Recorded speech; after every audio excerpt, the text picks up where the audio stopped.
हमारी कहानी शुरू होती है यूया नाम के एक लड़के से। एक ऐसा लड़का जिसकी जिंदगी में सबसे बड़ा दर्द है उसकी खुद की कमजोर आत्मा और मोटा शरीर, क्योंकि बचपन से ही लोग उसे उसके दिखावे के लिए नीचा दिखाते आए हैं। हमेशा दूसरों के तानों और बुरे बर्ताव का शिकार बना रहा, लेकिन एक दिन सब कुछ बदलने वाला होता है। वो जैसे ही रास्ते से गुजर रहा होता है उसे कुछ लड़के दिखते हैं जो एक प्यारी सी लड़की के साथ जबरदस्ती करने की कोशिश कर रहे होते हैं। यूया जो दिल का बहुत अच्छा इंसान है, आगे बढ़कर उन्हें रोकने की कोशिश करता है, लेकिन बदले में उसे जोरदार पिटाई मिलती है। तभी पुलिस आ जाती है और वो गुंडे वहाँ से भाग जाते हैं। हालांकि यूया खुद खून से लथपथ होता है, फिर भी वो उस लड़की से पूछता है तुम ठीक तो हो ना, और तभी हम समझ जाते हैं यूया सच में दिल का काफी अच्छा इंसान है। घर लौटते वक्त उसके दिमाग में फ्लैशबैक चलने लगते हैं, कैसे स्कूल में उसके अपने क्लासमेट्स ने उसे तंग किया, कैसे उसके भाई बहन जो बाहर से तो स्मार्ट लगते हैं लेकिन अंदर से पत्थर दिल हैं, उसे नीचा दिखाते रहे, और यहाँ तक कि उसके अपने माँ बाप ने भी उससे मुंह मोड़ लिया। लेकिन एक इंसान था जिसने हमेशा उसे समझा और प्यार दिया, वो था उसका दादा। यूया के दादा ने हमेशा कहा था कि जब भी मौका मिले दूसरों की मदद करनी चाहिए, लेकिन यूया की किस्मत अच्छी नहीं है। दादा की मौत हो गई और बाकी परिवार ने उसे पूरी तरह छोड़ दिया। दादा ने एक वसीयत छोड़ी थी जिसमें सारी संपत्ति यूया को दी गई थी। उसके माँ बाप ने उसे अपनाने से इनकार कर दिया और अब उसे अकेले ही सब कुछ संभालना था, इसलिए उसने एक पार्ट टाइम नौकरी पकड़ ली। अगली सुबह वो स्कूल की साल के आखिरी दिन की सेरेमनी में जाता है, लेकिन वहाँ भी उसका कोई दोस्त नहीं होता है और वो अकेलेपन से घिरा रहता है, इसलिए वो जल्दी निकल जाता है काम पर जाने के लिए। लेकिन रास्ते में फिर से वही स्कूल के गुंडे उसे पकड़ लेते हैं और एक और बार उसे बेरहमी से पीटते हैं। वो कहते हैं कि जब तक वो ग्रेजुएट नहीं हो जाता उसका जीवन नर्क बनाए रखेंगे, और अब हमें पता चलता है कि उसका सारा दुख सिर्फ अजनबियों की वजह से नहीं बल्कि उसके खुद के भाई ही इस सब के पीछे है। बुरी तरह पिटने के कारण यूया अपने काम पर देर से पहुंचता है और उसका दयालु दिखने वाला बॉस उसे नौकरी से निकाल देता है। अब यूया पूरी तरह से टूट चुका था। वो बाथरूम में जब अपना शकल देखता है तो उसे बहुत गुस्सा आता है और इसलिए वो आईने पर एक मुक्का मार देता है, लेकिन उसी दौरान उसे गलती से एक छुपा हुआ कमरा मिल जाता है। वो कमरा जो उसके दादा ने अपने जीवन में दुनिया भर से अजीब चीजें इकट्ठा करके बनाया था। वहाँ उसकी नजर एक रहस्यमय दरवाजे पर पड़ती है। जैसे ही वो उस दरवाजे को खोलता है वो एक दूसरी दुनिया में चला जाता है। एक इसेकाई में एन हैरानी की बात ये है कि इस बार हमारा हीरो मरा नहीं। इस नए दुनिया में कदम रखते ही यूया के सामने एक मेनू खुल जाता है जिसमें उसकी सारी स्टैट्स दिखाई देती हैं और उसे एक छोटा सा ट्यूटोरियल भी मिलता है। वहाँ एक टेबल पर उसे एक मैन्युस्क्रिप्ट भी मिलती है जो पिछले घर के मालिक ने छोड़ी थी। उसमें लिखा था कि अगर तुमने ये घर ढूंढ लिया है तो अब ये तुम्हारा है, अपना ध्यान रखना। साथ ही उसमें ये भी लिखा होता है कि इस घर में सिर्फ यूया ही एंटर कर सकता है क्योंकि इसे एक मैजिकल बैरियर से सुरक्षित किया गया है। अब यूया के पास न सिर्फ एक घर है बल्कि उस घर में रखे गए सारे सामान भी उसके हो जाते हैं। वहाँ उसे कई हथियार मिलते हैं जैसे एक चमकदार स्वॉर्ड, एक बड़ी सी साइट और भी कई चीजें। लेकिन तभी अचानक एक बहुत बड़ा मॉन्स्टर आ जाता है जो यूया पर अटैक करने की कोशिश करता है, लेकिन मैजिकल बैरियर के कारण वो अंदर नहीं आ पाता। यूया अब अपनी नई स्पीयर उठाता है और भले ही उसने कभी इसे चलाया न हो, लेकिन फिर भी यूया को एक खास पावर मिली थी जिस वजह से वो बिना किसी मुश्किल के उस ऑर्क जैसे मॉन्स्टर को खत्म कर देता है। उसके बाद उसे वीडियो गेम की तरह एक्सपीरियंस और आइटम्स मिलते हैं और वो सीधा 100 लेवल तक पहुंच जाता है। मेन्यू उसे बताता है कि वो अपने आइटम्स बेच सकता है और बदले में असली पैसे मिलेंगे जो वो असली दुनिया में इस्तेमाल कर सकता है। अब उसे जॉब की टेंशन भी नहीं रही। यूया जब सोता है तो उसका शरीर खुद ब खुद बदलने लगता है। अब वो एकदम मजबूत और अट्रैक्टिव दिखने लगता है, लेकिन वो खुद को देख नहीं पाता क्योंकि पिछली रात उसने अपना मिरर तोड़ दिया था। अब वो तय करता है कि वो इसी नई दुनिया में रुकेगा और मेनू के सारे ऑप्शंस ट्राई करेगा। उसे वहाँ की हर्ब्स, मेडिसिन और रेसिपीज की जानकारी मिलती है और वो खेती और खाना पकाने में भी जुट जाता है। साथ ही उसे कुछ ऐसी कॉम्बैट स्किल्स मिलती हैं जो किसी वर्ल्ड क्लास हंटर के बराबर होती हैं। अब सिर्फ उसका चेहरा ही नहीं बल्कि उसका पूरा पर्सनैलिटी भी बदल चुका है। अब वो पूरी तरह से स्ट्रॉन्ग बन चुका है। आखिरकार जब छुट्टियां खत्म होती हैं तो यूया वापस अपनी असली दुनिया में जाने का फैसला करता है और स्कूल के लिए निकल पड़ता है। लेकिन जब वो सड़क पर चलता है तो हर कोई उसे घूरने लगता है। यूया सोचता है कि कुछ गलत है, लेकिन असल में सब उसे इसलिए देख रहे हैं क्योंकि अब वो एकदम हैंडसम बन चुका है। स्कूल पहुंचते ही सबको लगता है कि कोई नया स्टूडेंट आया है, लेकिन जब पता चलता है कि ये यूया ही है तो सब दंग रह जाते हैं। यूया खुद भी समझ नहीं पाता कि क्या हो रहा है और वॉशरूम जाकर खुद को देखता है और हैरान रह जाता है कि ये साला कौन है। उसके भाई और कुछ गुंडे उसे रोकते हैं और पूछते हैं कि वो अचानक एक सांड से धांसू कैसे बन गया, लेकिन तभी एक नई लड़की वहाँ आ जाती है। वही लड़की जिसे यूया ने पहले बचाया था। उसका नाम होता है काओरी और वो बताती है कि उसने यूया के बारे में खुद जानकारी इकट्ठा की है। उसका मकसद था कि वो यूया को ओज एकेडमी में इनवाइट करे जिसके डायरेक्टर डायरेक्टर खुद उसके पापा हैं। लेकिन यूया उस इनविटेशन को मना कर देता है क्योंकि उसे लगता है कि वो इतनी बड़ी एकेडमी के लायक नहीं है। जब यूया के भाइयों को पता चलता है कि उसे ऑस एकेडमी में बुलाया गया है तो वो जलन से भरे हुए कहते हैं कि उसके बजाय वो जा सकते हैं क्योंकि वो उससे बेहतर हैं। लेकिन काओरी उन्हें तुरंत रोक देती है और कहती है कि उसने जो जानकारी इकट्ठा की है उसके अनुसार यूया की जिंदगी में जो कुछ भी बुरा हुआ है उसके पीछे उसी के भाई जिम्मेदार हैं। काओरी फिर यूया से रिक्वेस्ट करती है कि वो कम से कम एक बार एकेडमी देखने आ जाए। यूया आखिरकार एक बार जाने के लिए तैयार हो जाता है। वहाँ पहुंचकर उसकी मुलाकात होती है काओरी के पिता से, जो एक बेहद रिस्पेक्टेड और समझदार इंसान होते हैं। वो यूया से कहते हैं कि क्योंकि उसने उनकी बेटी को बचाया वो चाहते हैं कि यूया उनकी एकेडमी में बिना किसी फीस के शामिल हो। लेकिन यूया कहता है कि वो इतना काबिल नहीं है कि उस एकेडमी में पढ़ सके। इस पर काओरी के पिता कहते हैं कि उसका सोच सम्मान के काबिल है और उसे कम से कम एक दिन वहाँ रुककर माहौल महसूस करना चाहिए। तभी वहाँ एक टीचर आती है, मिस सावादा, जो यूया को उसकी पहली क्लास अटेंड करने की बात कहती है।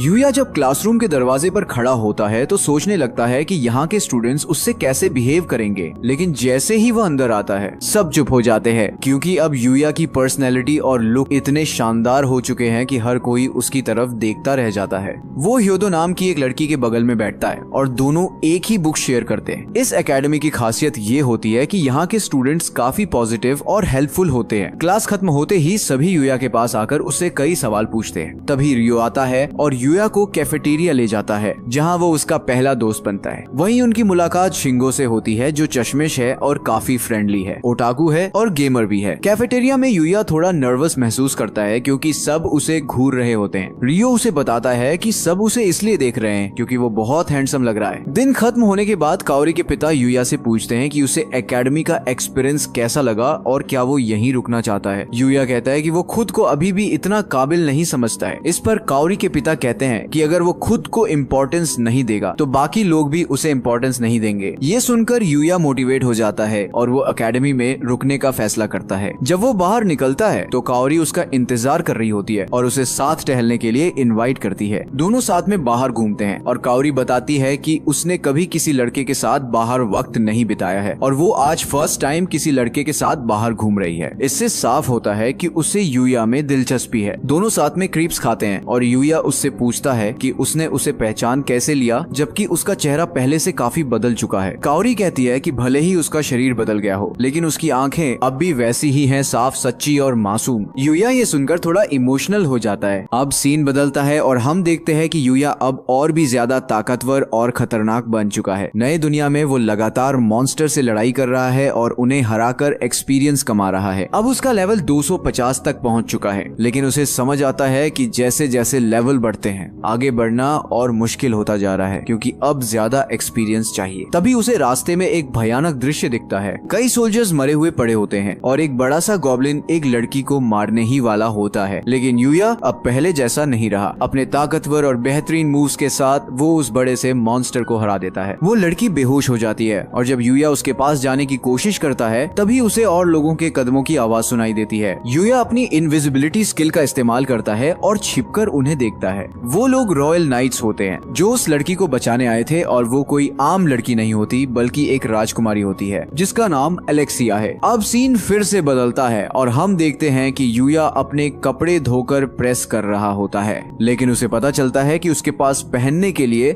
सिर्फ एक ही शर्ट है। अब जब उसके पास बहुत सारा पैसा है जो उसने आइटम्स बेचकर कमाया था तो वो शॉपिंग करने के लिए मॉल जाता है। वहाँ पहुँचते ही सब लोग उसकी तरफ देखने लगते हैं क्योंकि अब वो एकदम स्मार्ट और अट्रैक्टिव दिखता है। जैसे ही वो कपड़े पसंद कर रहा होता है दो लड़कियां उससे बात करने आती हैं और उसे कंपनी देने की बात करती हैं। लेकिन यूया को शक होता है कि कहीं वो उसे ज्यादा पैसा न वसूले, इसलिए वो उन्हें मना कर देता है। उसी मॉल में उसी दिन उसी टाइम एक कपल फोटोशूट हो रहा होता है लेकिन इसमें एक दिक्कत होती है। फीमेल मॉडल मियो तो आ चुकी होती है लेकिन मेल मॉडल अभी तक नहीं आया होता। तभी हम मिलते हैं हिकारू से जो एक फ्रेंडली इंसान होता है और वो ये आइडिया देता है कि मॉल से किसी रैंडम आदमी को मॉडल बना लिया जाए और लक की वजह से वो रैंडम इंसान यूया बनता है। थीम होती है कपल फोटोशूट और सब कुछ अच्छे से चल रहा होता है। तभी मियो यूया को पकड़ लेती है और गले से लगा लेती है। यूया को इतनी फीमेल अटेंशन की आदत नहीं होती है इसलिए वो थोड़ा अनकंफर्टेबल महसूस करता है। इस बीच दूसरी तरफ हम देखते हैं एलेक्सिया को जो अब भी उस मिस्टीरियस इंसान के बारे में सोच रही होती है जिसने उसकी जान बचाई थी। वो अपने नाइट्स और सोल्जर्स को लेकर उसी डार्क रीजन में वापस जाती है जहाँ यूया ने उसे बचाया था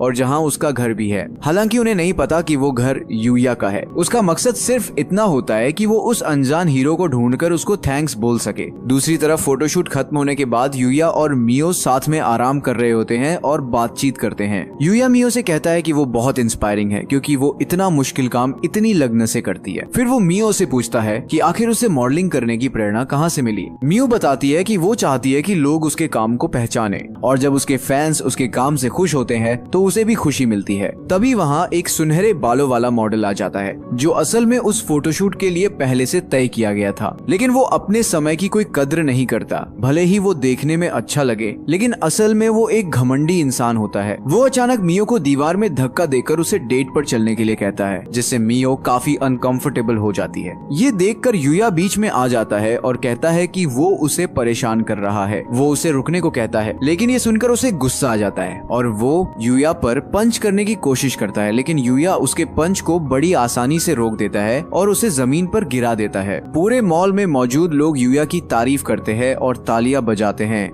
हिकारू का असिस्टेंट इस पूरे सीन को रिकॉर्ड कर लेता है, जिसमें वो लड़का मियो से कैसे पेश आया और यूया ने कैसे उसे रोका सब रिकॉर्ड हुआ होता है। शर्म के मारे वो लड़का वहाँ से भाग जाता है। हिकारू यूया का धन्यवाद करता है, लेकिन कहता है कि वो उसे पैसे नहीं दे सकता क्योंकि वो अभी नया है, मगर बदले में वो यूया को वो सारे कपड़े देना चाहता है जो उसने ट्राई किए थे। यूया मान जाता है। मियो भी यूया के पास आकर उसे थैंक यू कहती है क्योंकि ये पहली बार नहीं था जब वो उस लड़के से परेशान हुई हो। हिकारू उससे माफी मांगता है कि उसने पहले उसकी मदद नहीं की थी। इसके बाद सब लोग अच्छे दोस्त बन जाते हैं। हिकारू यूया को मॉडलिंग का ऑफर भी देता है, लेकिन यूया उसे ठुकरा देता है। हिकारू को अब ये भी साफ हो जाता है कि मियो अब यूया की तरफ अट्रैक्ट हो चुकी है क्योंकि यूया अब एकदम हैंडसम बन चुका है। सीन फिर बदलता है और हम वापस उस दूसरी दुनिया में आते हैं जहाँ अलेक्सिया की रॉयल गार्ड्स मॉन्स्टर्स से लड़ाई कर रही होती हैं और तभी एक शानदार एंट्री करता है हमारा हीरो यूया, जो अकेले ही सारे गॉब्लिन्स को खत्म कर देता है,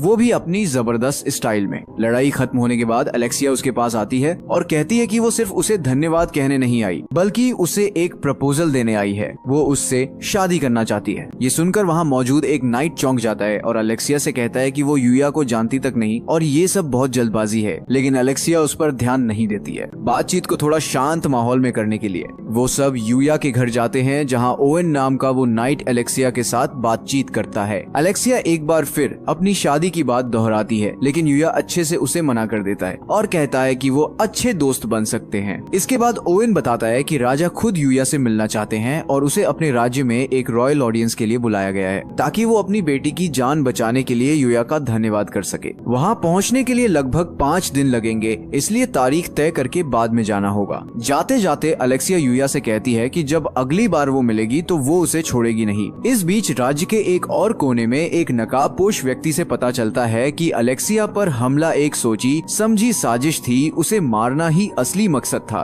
कुछ समय बाद असली दुनिया में हमारा हीरो अकेडमी जाने की तैयारी करता है और अपने कैलेंडर में उस तारीख पर निशान लगाता है जिस दिन वो दूसरी दुनिया में जाएगा। स्कूल में टीचर उसे शुभकामनाएं देता है और कहता है कि अकेडमी में एंजॉय करे। क्लास खत्म होने के बाद ब्रेक टाइम में, क्योंकि उसके पास स्पोर्ट्स कपड़े नहीं होते, वो बस बैठा हुआ अपने दोस्त रियो को खेलते हुए देख रहा होता है। तभी एक लड़की काइडे उसके पास आती है और उससे बात करने की कोशिश करती है, लेकिन उसी वक्त एक लड़के का किक थोड़ा सा भटक जाता है। बॉल सीधा काइडे को लगने वाली होती है, लेकिन हमारा हीरो हवा में उड़ता है और एक धमाकेदार किक मारकर न सिर्फ काइडे को बचाता है बल्कि गोल भी कर देता है। सब लोग दंग रह जाते हैं और काइडे बस यूया को देखती रह जाती है। वो लड़का जिसने किक किया था उनके पास आकर माफी मांगता है और वो भी काफी फ्रेंडली स्वभाव का होता है। इस घटना को सबने देखा होता है और अब तो लड़कियों के बीच चर्चा शुरू हो जाती है। वो सब यूया की तारीफ करती है, उसकी हैंडसमनेस, उसकी स्टाइल और सब कुछ के बारे में। यहाँ तक कि काओरी भी ये सब सुनती है और थोड़ी जलन और गुस्से में दिखती है क्योंकि वो भी यूया को पसंद करती है और बाकी सब लड़कियों की बातों से परेशान है। तभी अचानक काओरी की फिजिकल एजुकेशन क्लास के दौरान टोक्यो रिवेंजर्स की तरह दिखने वाले कुछ गुंडे अकेडमी में घुस आते हैं। ये वही रेड ओगर्स हैं जिन्होंने यूया की जिंदगी पहले जहन्नुम बना दी थी और ये गुंडे आए हैं काओरी को किडनैप करने क्योंकि यूया के भाइयों को अकेडमी में बुलाया नहीं गया था और वो जल भुनकर ऐसा कदम उठाते हैं। यूया भले ही अब ताकतवर हो लेकिन एक पल के लिए डर से जम जाता है, मगर फिर खुद को एक जोरदार थप्पड़ मारकर होश में लाता है और चौथी मंजिल से छलांग लगाता है। पूरे स्कूल के सामने वो सीधा फील्ड में पहुंचता है। वो सारे गुंडों को चकमा देकर काओरी तक पहुंचता है और लीडर को रोकता है, जो एक बाइक से यूया पर हमला करता है। यूया अपनी बेमिसाल रिफ्लेक्सेस से उसका वॉर रोक लेता है और गुंडा खुद ही बाइक से टकराकर गिर पड़ता है। इससे पुलिस को आने का वक्त मिल जाता है और सब गिरफ्तार हो जाते हैं। लेकिन तभी वो लीडर यूया के भाई का गला घोंटने की कोशिश करता है। यूया एक बार फिर सामने आता है और सिर्फ अपनी आंखों से उसे ऐसा डराता है कि वो डर के मारे कांप उठता है। उसका भाई हैरान होकर पूछता है कि यूया ने उसकी मदद क्यों की, जिस पर यूया जवाब देता है, क्योंकि मैं अपनी फैमिली को तकलीफ में नहीं देख सकता। ये सुनकर उसके भाई बहन सच में पछताते हैं और आंसुओं के साथ यूया से माफी मांगते हैं और इस तरह सब में फिर से दोस्ती हो जाती है। यूया अब दूसरी दुनिया में आता है। वो डार्क रीजन की ओर जा रहा होता है और उसे ओवेन की बात याद आती है कि वहाँ के मॉन्स्टर्स जिन्हें यूया इतनी आसानी से मार देता है असल में बहुत खतरनाक हैं। अगर वो झुंड में हमला करे तो बड़ी से बड़ी टाउन को भी मिटा सकते हैं। लेकिन यूया इन बातों को ज्यादा गंभीरता से नहीं लेता है। जब वो आराम से मॉन्स्टर्स को मारते हुए फार्मिंग कर रहा होता है तभी उसे एक दर्द भरी आवाज सुनाई देती है। वो पास जाकर देखता है कि एक ऑर्क किंग एक छोटे से लोमड़ी जैसे जीव पर हमला कर रहा है। ऑर्क का लेवल यूया से काफी ऊपर होता है। वो पीछे हटने ही वाला होता है, लेकिन उसे याद आता है कि उसके दादा कभी किसी मुसीबत में पड़े को नजरअंदाज नहीं करते थे और इसलिए भले ही यूया उस ऑर्क से 400 लेवल पीछे हो, लेकिन उसे एहसास होता है कि ताकत केवल लेवल में नहीं बल्कि हथियारों में भी होती है। उसे याद आता है कि जब उसकी सारी स्टैट्स सिर्फ 1 लेवल की थी तब भी वो एक उससे ताकतवर ऑर्क को हरा चुका था। यही सोचकर यूया उस लोमड़ी को बचा लेता है और क्योंकि वो काफी घायल होती है वो उसे एक हीलिंग पोशन दे देता है। उसी पल से दोनों के बीच एक गहरा रिश्ता बन जाता है। यूया अब उस लोमड़ी के साथ एक बॉन्ड बनाता है और उसे अपना नया साथी बना लेता है। उसे हैरानी होती है कि इतनी छोटी होने के बावजूद उस लोमड़ी का लेवल काफी ज्यादा है। यूया उसके बालों की वजह से उसका नाम नाइट रखता है। अब यूया अपनी नई साथी के साथ घर वापस लौटता है और अगले दिन एकेडमी जाता है, जहाँ वो रियो, कायदे और शिंगो से मिलता है और उन्हें बताता है कि अब उसके पास एक नई पेट है। वो लोग उससे नाइट की फोटो मांगते हैं, लेकिन यूया बताता है कि उसके पास स्मार्टफोन नहीं है। रियो कहता है कि शहर में सिर्फ एक ही पेट शॉप है, लेकिन वो अफसोस के साथ माफी मांगता है क्योंकि वो यूया के साथ नहीं जा पाएगा। शिंगो भी नहीं जा पाएगा। ये सब बातें कायदे सुन लेती है और बिना कुछ सोचे वो खुद आगे बढ़कर कहती है वो चलेगी उसके साथ, क्योंकि भला कौन छोड़ेगा इस ताकतवर और हैंडसम लड़के के साथ जाने का मौका। यूया कायदे के साथ जाता है और कायदे उसे नाइट के लिए कुछ खरीदने में मदद करती है। बाद में यूया अपने घर पर नाइट को वो सब दिखाता है और उसे कायदे द्वारा चुना गया कॉलर पहनाकर टहलाने ले जाता है। हमेशा की तरह यूया जहाँ भी जाता है सबका ध्यान उसकी तरफ होता है। रास्ते में एक बूढ़ा आदमी भी उसे देखकर मुस्कुरा देता है, जिससे यूया हैरान रह जाता है क्योंकि लोग अब उसकी मौजूदगी नोटिस करने लगे हैं। तभी रास्ते में उसे काओरी मिलती है। लोग उन्हें देखकर कहते हैं कि वो एकदम परफेक्ट कॉम्बिनेशन है, एक हैंडसम लड़का,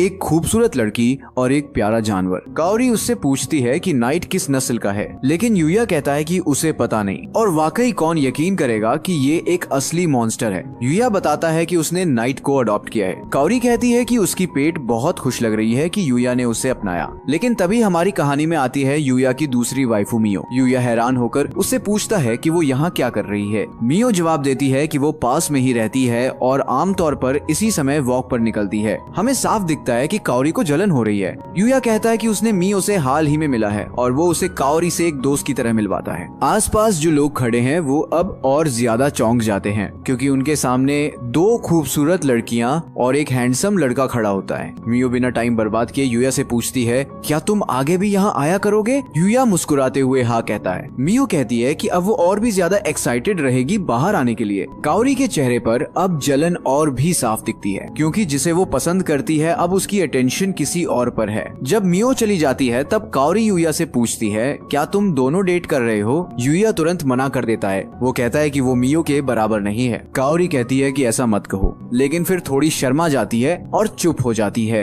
अचानक एक औरत चिल्लाती है कोई मदद करो। उसका पर्स एक चोर छीनकर भाग जाता है। यूया नाइट से कहता है जाओ मेरे शेर, उस चोर को पकड़ के लाओ। वो खुद उस बूढ़ी महिला को शांत करता है। नाइट थोड़ी देर में पर्स लेकर लौट आता है और चोर को घसीटते हुए अपने पीछे लाता है। काओरी पुलिस को कॉल करने ही वाली होती है, लेकिन उसी वक्त चोर नाइट से छूटकर काओरी पर चाकू से हमला करता है। लेकिन यूया तुरंत आगे आता है और चोर को पकड़कर नीचे गिरा देता है। वो चोर को पूरी तरह से बेहोश कर देता है। ये देखकर आसपास के लोग तालियां बजाते हैं। काओरी यूया को उसे बचाने के लिए थैंक्स कहती है। इसके बाद हम देखते हैं कि यूया फिर से अपनी उस दूसरी दुनिया में होता है। वो नाइट के साथ जंगल में खेती कर रहा होता है। वो लगातार बीस्ट को मार रहा होता है। अब साफ दिखता है कि वो पहले से ज्यादा ताकतवर हो चुका है। नाइट अब एक ऑर्क किंग को भी हरा देता है, वैसा ही ऑर्क जिसे पहले यूया बड़ी मुश्किल से हरा पाया था। आगे रास्ते में उन्हें एक क्रिस्टल डियर मिलता है। उसका लेवल 630 होता है और उसकी सारी पावर्स बहुत ज्यादा हाई लेवल की होती हैं। यूया उस समय इनविजिबल होता है, लेकिन फिर भी क्रिस्टल डियर उसे देख लेता है। इसके बाद एक जबरदस्त लड़ाई शुरू हो जाती है। ये अब तक का सबसे खतरनाक दुश्मन साबित होता है। उसके हॉर्न से बिजली निकलती है और वो बहुत ही खतरनाक होता है, लेकिन यूया और नाइट की अच्छी प्लानिंग की वजह से